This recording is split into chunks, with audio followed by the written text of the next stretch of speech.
I suspect that the end for Shane Beamer is coming sooner rather than later. Greetings and salutations, and welcome to the Odd Coaches Podcast, the authentic voice of sports leadership, where coaching wisdom meets real talk. I am your host, Dr. Keith Adams, and on today's Throwdown Thursday edition, Week 12 wrap-up, we'll do Power 4 schools in Segment 1, we'll do Group of 5 in Segment 2, and then in Segment 3, we'll give you a Week 13 preview. Joining us today, our favorite administrator, Robert Abney, and our Notre Dame correspondent has fit time in his schedule to be here, Jake Sharler. So let's start off with the SEC. Great win by Texas A&M in the group chat. I did say, Robert, it was early, but something that wouldn't work for him. OU beat Alabama. Georgia beat Texas. Ole Miss beat Sisters of the Poor, even though they're New Mexico State, I think. And Tennessee won. Robert, any thoughts on the Big Ten this week, especially that Texas A&M win? The SEC. SEC. So we were sitting in. I had a high school playoff game yesterday, and we're sitting in the dressing room as South Carolina's going up 30-7, or was it 30-3? I think it was 30-3. And I'm like, oh, that's significant. But South Carolina can't hold a lead. So, that's a great comeback by Texas A&M. South Carolina's not very good. I suspect that the end for Shane Beamer is coming sooner rather than later. Georgia dominated Texas. Dominated Texas. And one of the guys on the crew, the football crew I was working on yesterday, is a huge Auburn fan. And he said before the game, there's no way that Texas can go into Georgia at night and get within 20 points. I'm like, no, I think they're pretty good. They should be fine. And he was right, because Georgia just roughed them up. So, to me, that's the most significant result of the week, not just from an SEC perspective, but also a playoff perspective. Yeah, Jake, I'm bringing you back to your old life, SEC. What are your thoughts on the SEC this week, man? It looks very good. I agree that Georgia looked fantastic. They looked like the Georgia of a few years ago that won back-to-back titles and just was dominant on defense, fast, big, athletic. And boy, that quarterback, after last year, he was thrown into a pretty tough position, but I've got a friend who's a Georgia fan, really likes this guy, says that he's really won over that locker room, and boy, he is playing very, very well. I think at this point, if they can manage to avoid playing Alabama, who they just seem to stub their toe against all the time, I really like them. But Texas A&M, that comeback is amazing, and it speaks to Mike Elko and what he's building there. He is a fantastic coach. Notre Dame had him for a year as a defensive coordinator, and he really made over that defense. And that was really kind of the turn of Notre Dame when they started winning 10 games a season. That was 2017. That was a lot of that had to do with Mike Elko. And then after him came Clark Lee and then Marcus Freeman. They've had a good run there, but I think the world of Mike Elko as a coach and what he did at Duke. And so there's some good teams playing, and don't forget about Ole Miss. They look good too. And boy, there's some talent, and Oklahoma. I think Oklahoma at the beginning of the year, I really liked how they looked in that defense, and I love Mateer. So there's some big boys playing in that conference. Yeah, we'll have a lot to talk about segment 3, but Jake, we're going to go to the Big Ten. Oregon won, Ohio State won, Indiana won, and Michigan won. I can't think of another team that's going to have any significance in terms of the playoffs. What are you thinking about the Big Ten right now? Yeah, it's interesting. I think Indiana and Ohio State look so good. But I don't, outside of Texas, Ohio State, have they really been tested this year? But And I forgot USC as well. I'm sorry. yes, yeah, and USC, so we'll find out this week. I guess is Oregon USC. So we'll find out, a lot about both of those teams. Oregon, our Oregon's win against Penn State is devalued a little bit, I guess, based on what happened to Penn State. But boy, a nice win at Iowa. I think this week will tell a lot with USC and Oregon. And then it comes down to, can Ohio State finally get over the hump with Michigan?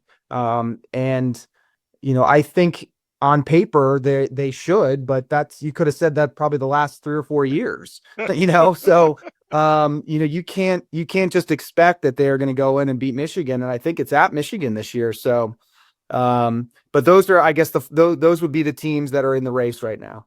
Yeah. Robert, any thoughts on the Big Ten? Well, it's really if Michigan beats Ohio State and SC beats Oregon, that's really to the detriment of the Big Ten and the benefit of the SEC, in my opinion, because that makes it that much more likely that you're going to have a 3-loss SEC team in the playoff. And Oklahoma did, that was an elimination game for Oklahoma, and they refused to be eliminated. So good for them. I still, as bad as Texas looked, if they beat Texas A&M, I still think they're in. So, wow. Yeah. All right, Robert, I'm going to stay with you, the Big 12. So Texas Tech wins, BYU wins, and man, I can't sleep on Utah. They are just sitting right there. But their 2 losses are to Texas Tech and BYU. So they're just sitting there. But are they going to block somebody? I don't know. What are you thinking about the Big 12? No. I think Texas Tech is in, assuming they win the conference. But that's going to be it. I don't see. Can't sneak a second Big 12 team into Robert. The Big Ten has 3 teams that are getting in. The rest of the SEC is better than any second place team in the Big 12. All right. So, Jake, Big 12. You got Texas Tech, you got BYU, and the committee has Utah at like 13 as we tape today. Do you agree, Robert? Big 12 gets 1 team. I think they probably get 1 team, but I don't know. What if Texas Tech, if Texas Tech loses in the Big 12 championship game, I think then, I don't know, all bets are off. If Utah looks real strong coming down the stretch and they get in the Big 12 championship and win that game, maybe they get in. What if BYU I have to be honest, I don't know how that's all going to shake out, but what if BYU gets in and beats Texas Tech? I don't see that happening, but then what do you do? There's going to be some tough decisions there for the committee. All right. And speaking of tough decisions, we're going to go to the ACC at Notre Dame. So Notre Dame beat Pitt, and that's a ranked win. Navy, who Notre Dame also beat South Florida. That's got to help them.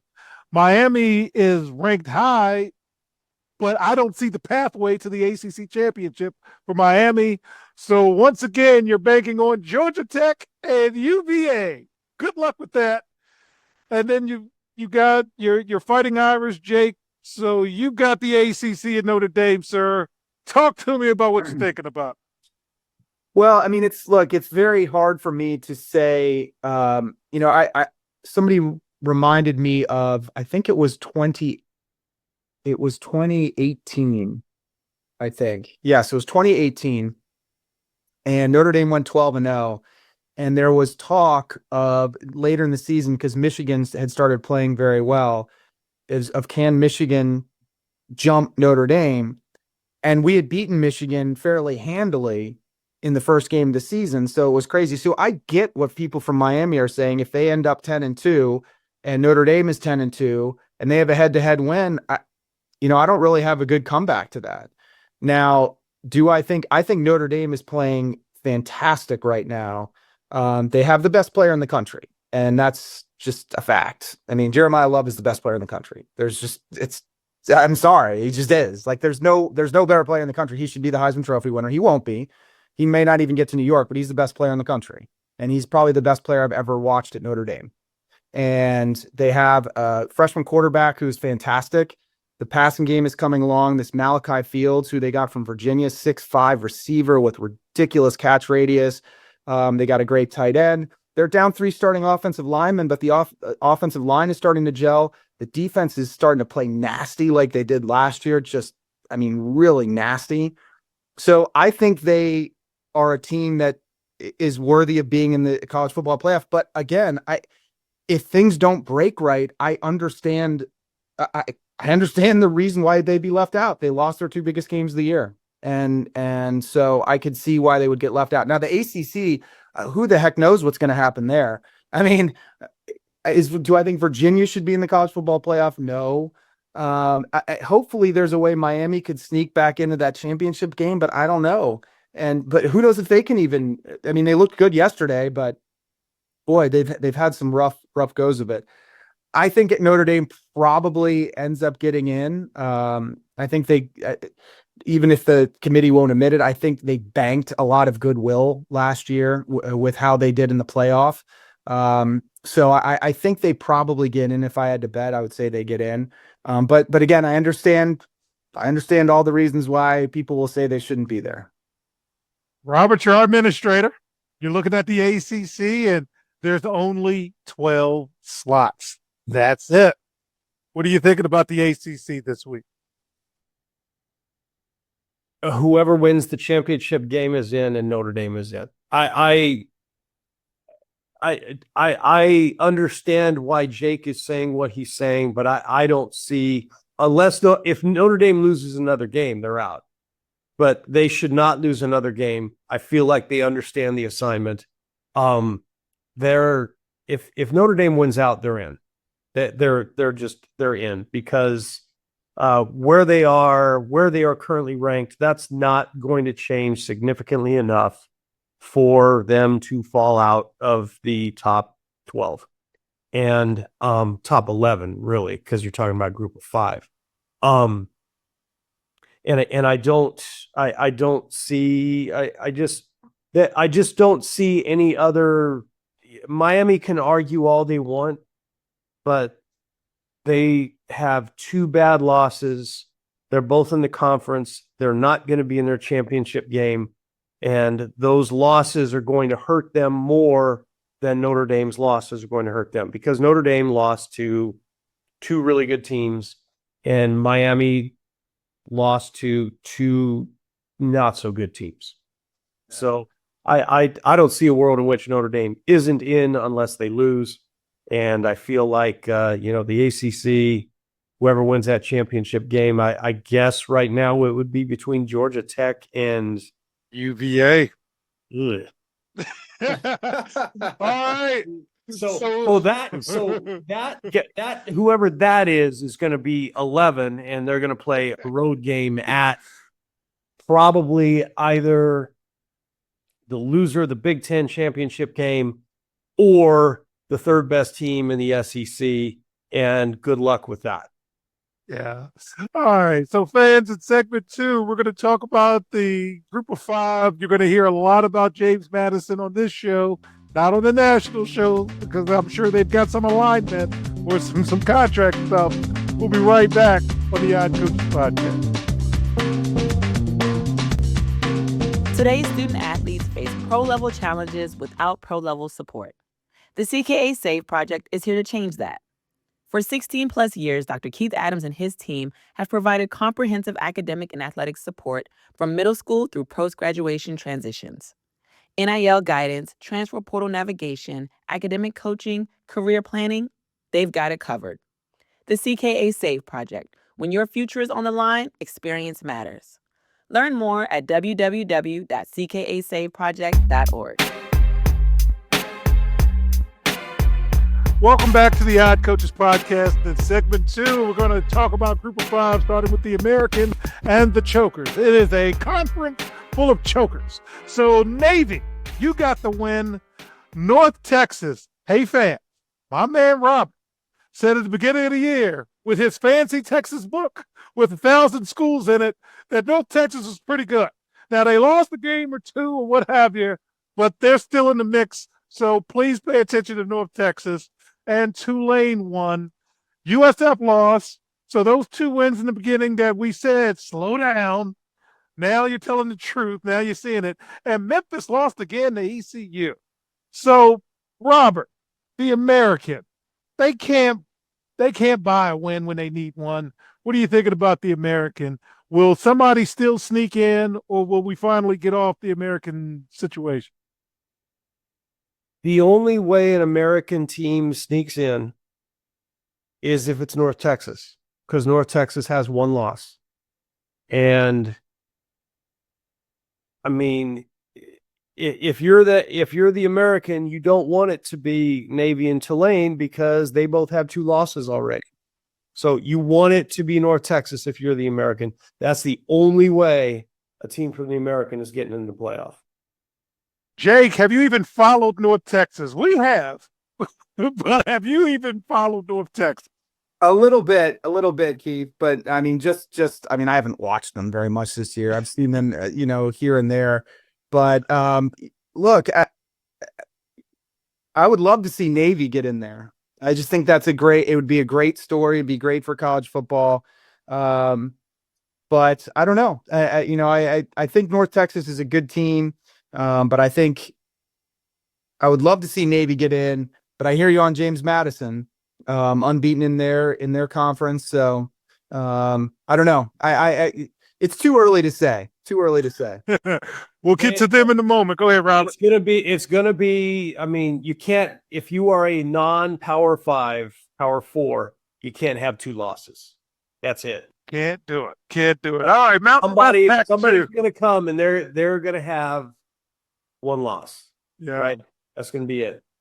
Well, shout out to New Mexico. Robert, how many wins is that for New Mexico this year? New Mexico has won 7 games. All right, they're going to get you a real bowl, man. They actually, so they still play San Diego State at home. You might get some people there. And well, they actually had 28,000 people at a football game in New Mexico. Pretty good. This past weekend, and and they tried as hard as they could to lose to Colorado State and managed not to. So, 7 wins. I can't believe I'm saying this, but New Mexico could beat San Diego State at home and then play them the following week wherever the Mountain West Championship game is for the Mountain West Championship. Wow. And that is absolutely unheard of. I think they have played, I know they played in the old WAC championship game in like 1997 when Brian Urlacher was still on the team. Wow. But they have not been to a conference championship game since. All right. UNLV got to win. San Diego State got to win. Fresno State got to win. And Washington State got to win. Boise's not very good this year. Neither is Oregon State. Jake, you used to live in that area of the country. Any thoughts on the Mountain West or the Pac-2? Oh boy. Yeah, it's not what it used to be. It's now fans. Jake used to cover Air Force. Okay, so I used to cover Air Force, and boy, Air Force has had a little bit of a rough go of it. That when I was there, when they were winning 8, 9, sometimes 10 games a year, and when Boise State, actually that was pre-Boise State getting in the into the Mountain West, but when I was covering Air Force. But anyhow, yeah, it's not the best year for them out there. I think Boise always looks like they're going to be the team to beat. And obviously they're in a little bit of a rebuilding year. Same with UNLV and some of these other teams. So probably not the Mountain West year to make the playoff. Yeah, but I'm telling you whose year it is. The Sun Belt Conference and James Madison University in Harrisburg, Virginia. And they have a Buc-ee's now in Harrisburg, Virginia. And one of my close friends, Jake's wife, Melissa, is an alum, if I'm not mistaken. of JMU. Go Dukes. Jake, JMU should be that team. They annihilated App State, and they have to run the table. But what are you thinking about JMU's chances, sir? Yeah, I mean, I think if they run the table and we get here's the thing. Like I said, Boise State, everyone just kind of pencils them in as the group of 5 team every year. They're not in the mix. If the American Conference continues to kind of eat their own, maybe they're not in the mix. So then you look around, who do you have left? And JMU, if they make a run, how do you argue against that? I mean, that's the kind of thing. Now, are they going to probably get blown out in the first round? Yeah, maybe. But this is kind of one of the things about the 12-team playoff that I like is, yeah, you can bring a team in that is a JMU, and it's kind of a fun story, and maybe every once in a while they'll pull an upset. Probably not going to happen very often, but that brings a little bit of that kind of March Madness feel into it. And for the people who are complaining about it, look, if you're not one of the top 10 or 11 teams in the country, sorry, you don't have that argument. It used to be 4 teams, and before that it was 2 teams. So now you got a chance, and one of those slots, like, I don't want to hear that argument. So I would love to see it. I think it would be great, and it would be a lot of fun. All right, Robert, you called it out. You said Indiana at 5, JMU at 12. What do you think about the Duke's chance of getting in, even though the national media tends to not want to talk about JMU? Well, I mean, right now our plan is falling into place, right? JMU at Indiana. It's falling into place. I feel good about it. I'll be interested to see though if JMU, because JMU should run the table. North Texas should also run the table because they're at Rice and then they play Temple at home and then they have the conference championship game.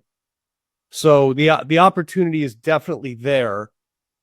And I'll be interested to see because arguably North Texas will get more out of a win in the American championship game than JMU will get out of a win in the Sun Belt championship game. And I'm really interested to see what the committee does with that because somebody's feelings are going to be hurt. Yes. And right now, if I were to say they're going to choose between the two, I think they'll take James Madison, but who knows? All right. So Conference USA. I've been having some fun with Missouri State strictly for entertainment purposes only. So go ahead, Missouri State. I don't even know their mascot. Western Kentucky is doing their thing, and Jacksonville State, great win yesterday over Kennesaw State, who is also having a good season. And in the MAC, we've got all of our directional schools doing the thing. Western Michigan, Central Michigan, Toledo is doing well. Ohio lost, Buffalo lost, and Miami of Ohio lost. Robert, in terms of CUSA or the MAC, have you peeked at anybody this past week? Well, I'm getting my Tuesday night fill of Maction. I have a friend who is an umpire who works primarily in the MAC, so I'm looking for him mostly, and got to watch him. He worked at Akron this past week, so that was cool. Looks like Western Michigan has the best path to the championship game. There are 5 schools that are 4-2. So see, there are a lot of teams that are right on the cusp of bowl eligibility, but none of them are very good. So, there will be some bowl eligible teams coming out of the MAC. They'll have fun, Yes. Jake, any thoughts on CUSA or any Maction for you, sir? Because your week is quite busy. So my guess is not really. Thanks for coming out, guys. That's about it. Thanks for coming out. I love it. Have fun at some bowl games. That's about it. I love it. All right. HBCU, my weekly rant. So bear with me, gentlemen. South Carolina State and Delaware State play on Saturday. The winner of that will be the champion of the MEAC. But again, the MEAC has like 4 teams. So it kind of takes away a little bit of the excitement. But they will represent the BIAC in the Celebration Bowl. And Deshaun Jackson, great job at Dell State this year. Kind of think South Carolina State has been around a while, though. In terms of the SWAC, Jackson State, FAMU, Prairie View A&M, and Alabama State are going to fight for the chance for the SWAC championship, then the Celebration Bowl. North Carolina A&T got blown out 63-19 by Monmouth, and Hampton got beat by William & Mary 55-14. So it's my weekly note of, why did you leave? I know why you left. But look at what you're doing. You're getting waxed every week, and nobody's watching your games except us, just to report that you haven't done a good job. So with that, in segment 3, we'll give our OCP College Football Playoff 12. See if the panel agrees with me. We'll be right back on the Odd Coaches Podcast. Hi, everyone. Dr. Keith Adams here. And for over 30 years, I've dedicated my life to helping student athletes succeed, not just on the fields and the courts, but in the classroom and beyond. And that's why I founded the CKA Save Project. The CKA Save Project understands that finding the balance between academics and athletics is crucial for long-term success. That's why the CKA Save Project offers a range of programs, including personalized consulting, mentorship, and coming in 2027, our innovative Gap Year Basketball Academy designed to assist both young men and women reach their full potential both on and off the court. I'm incredibly excited to announce that the CKA Save Project is now partnering with the Cascade Sports Network. This partnership will allow us the opportunity to amplify our message and reach even more student athletes through the Odd Coaches Podcast and other exciting initiatives. Join the CKA Save Project and the Cascade Sports Network as we empower the next generation of student athletes. Visit CKA on the web at www.ckasaveproject.org to learn more. Let's work together to find the balance and help unlock your potential. Welcome back to the Odd Coaches Podcast in segment 3. Okay, the OCP College Football Playoff Rankings. There's only 12 teams, and we break this down, fans, strictly by who's going to win the conference and then who's left over. So in the SEC, Texas A&M is currently in first place, so they get the SEC bid. Big 10, Indiana's currently in first place. Big 12, Texas Tech's currently in first place. ACC, Georgia Tech currently in first place. And the highest ranked Group of 5 team right now is JMU. So there's your teams. And now let's see who's left. And again, this is not by rankings. This is 6 through 12. I got Georgia in. I got Ole Miss in. I got Ohio State in. I got Oregon in. I still have Alabama in. And Robert is correct. I've got Oklahoma in, which means you've got 5 SEC teams, and I've got Notre Dame in because there's no way you're going to let that team out, and they have their own network. So in terms of the SEC, I don't have anybody else on the outside looking in because, hey, man, that's 5 teams, okay? You're not getting 6. And I'm still shocked that you're getting 5 as of right now. The Big Ten, they're going to keep shoving USC down our throats. So Oregon, can you be Harley Race at Starrcade and put a bounty on Ric Flair and just get them out? Okay, I'm tired of it.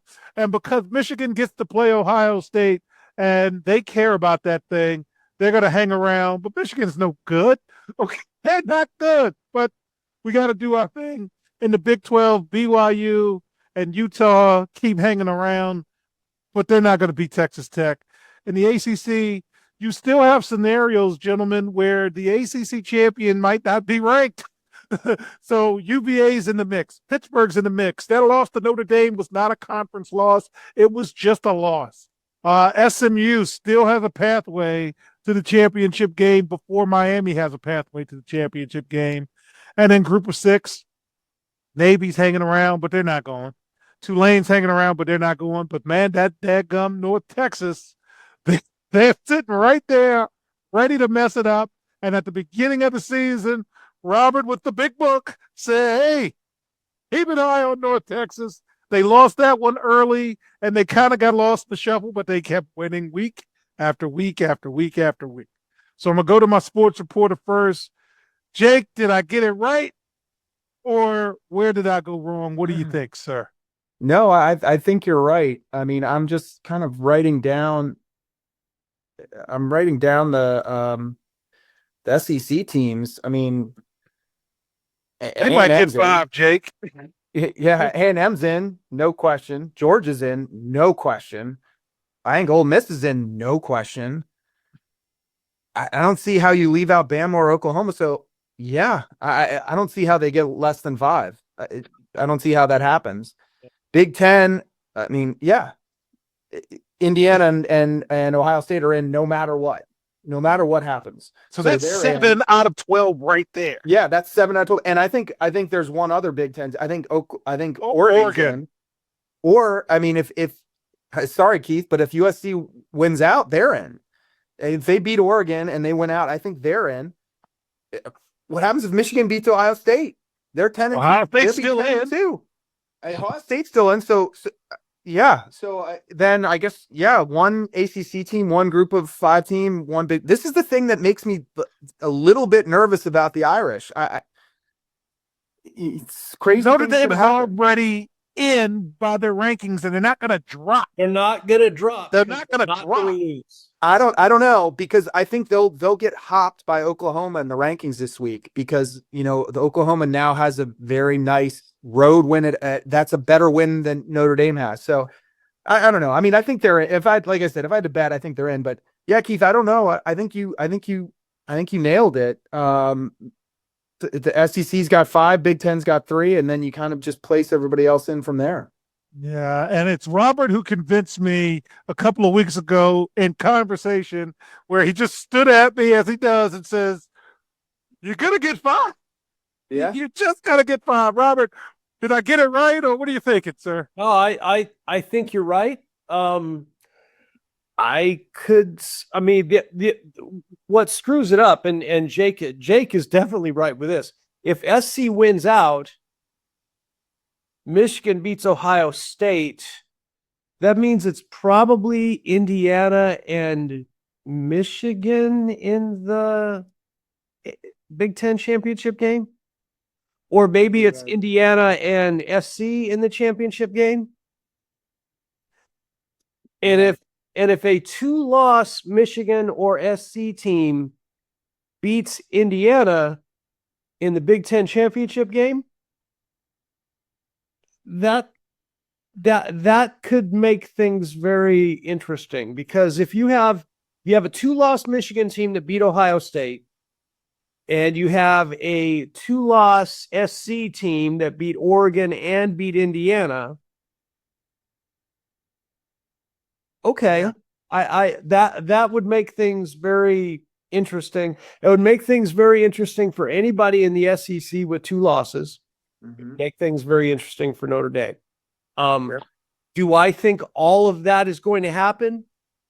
No, but if it does, I am here for it. Let's go. I'm all here for it. All right, week 13. There's no games Thursday or Friday of any significance, except things strictly for entertainment purposes only. So Saturday, Jake, is there any game that has caught your eye for Saturday, November 22nd, that's going to really get you going? What do you think? I mean, SC Oregon, that's a huge domino to fall.